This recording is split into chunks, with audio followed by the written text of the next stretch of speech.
ओम लंबोदरनमस्तुभ्यं सततं मोदकप्रिय निर्विघ्नं कुरु मे देव सर्वकार्येषु सर्वदा. नमस्कार मंडळी, मी ज्योतिष महागुरु डॉक्टर पंकज शास्त्री घेवारे गुरुजी आपल्या सर्वांचं त्र्यंबकराज ज्योतिष या यूट्यूब चॅनलमध्ये स्वागत करतो. सर्वांना गणपती बाप्पाच्या मूर्तीच्या प्राणप्रतिष्ठेच्या खूप खूप शुभेच्छा. भाद्रपद महिना म्हटलं की अगदी लहानांपासून ज्येष्ठांपर्यंत सर्वांना खूप आनंद होतो. तो आनंद होतो याचं कारणही तसंच आहे की प्रत्येक घरामध्ये गणपती बाप्पाच्या मूर्तीची प्राणप्रतिष्ठा होत असते आणि अगदी असं वाटतं की हे दिवस जाऊच नये.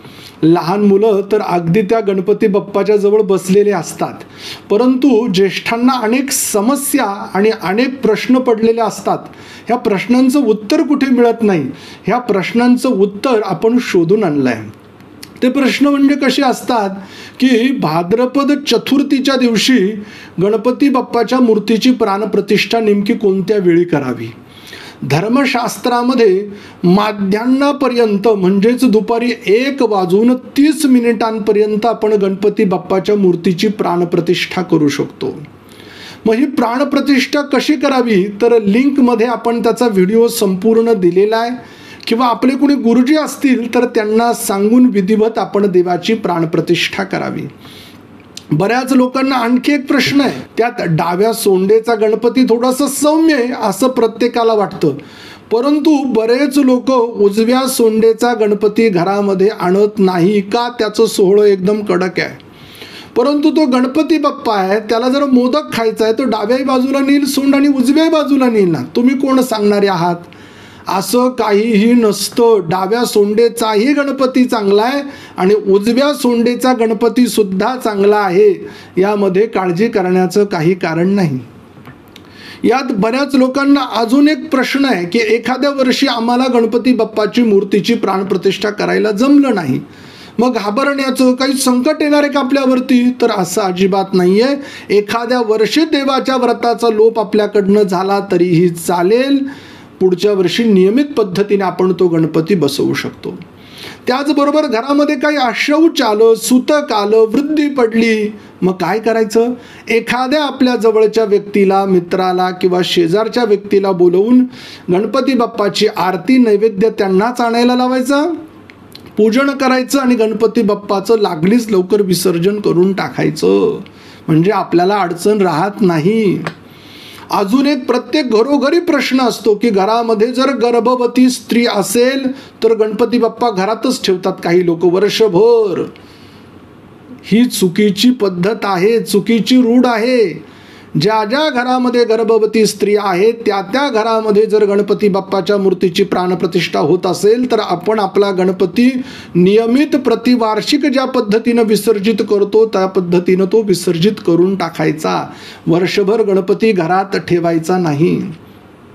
याचबरोबर एखाद्या वर्षी मंगळवार आला, बरेच लोक म्हणतात मग विसर्जितच करायचा नाही, गणपती घरातच ठेवायचा. कधीही तुम्ही अनंत चतुर्दशीच्या दिवशी गणपती बाप्पाचं विसर्जन करू शकतात. काही लोकांचा 1 दिवसाचा आहे, काहींचा 3 दिवसाचा आहे, काहींचा 5 दिवसाचा आहे, काहींचा 7 दिवसाचा आहे आणि काहींचा 10 दिवसांचा आहे. जे आपलं प्रतिवार्षिक आहे त्याच पद्धतीनं आपण नित्यनेमानं ते अनुष्ठान पूर्ण करावं. या गणपती बाप्पाच्या सेवेमध्ये कुठल्याही गोष्टीची कमतरता पडू द्यायची नाही. गणपती बाप्पांना लाल फुलं आवडतात, विशेष करून जास्वंदीचं फूल. गणपती बाप्पांना मोदक आवडतात, गणपती बाप्पांना दुर्वा आवडतात. ज्या ज्या घरामध्ये गणपती बाप्पाच्या मूर्तीची प्राणप्रतिष्ठा होते तिथे नियमित गणपती बाप्पाला तुम्ही दुर्वा व्हायचे आहे. त्यावेळेला मंत्र म्हणायचा आहे, विष्णवादी सर्व देवानाम दुर्वा वै प्रीतिदा सदा वंशवृद्धी करी नित्यम गणेशाया अर्पयाम्यहम. नक्की आपल्या घरामध्ये वंशाची वृद्धी होईल. गणपती बाप्पाला लाल रंगाचं फूल वाहत असताना मंत्र म्हणायचा आहे, ओम माल्यादीनि सुगंधीनी मालत्यादीनि वै प्रभो मया नीतानि पूजार्थम पुष्पाणिं प्रतिगृह्यताम. देवाला फूल वाहून द्यायचं आहे. आणि गणपती बाप्पाला नैवेद्य दाखवायचा आहे तो मोदकांचा. अन्नम चतुर्विधम स्वादु रसै षडभिर समन्वितम भक्तिभोज्यम समायुक्तम नैवेद्यम प्रतिगृह्यताम. निदान रोज षोडशोपचारानं पूजा नाही जमली, गंध, पुष्प, धूप, दीप आणि नैवेद्य ह्या पंचोपचारानं देवाची पूजा करायची, हे सर्वांनी लक्षात ठेवायचं. पुनश्च एकदा सर्वांना या भाद्रपद महिन्यामध्ये येणाऱ्या गणपती चतुर्थीच्या खूप खूप शुभेच्छा. गणपती बाप्पा मोरया, मंगलमूर्ती मोरया.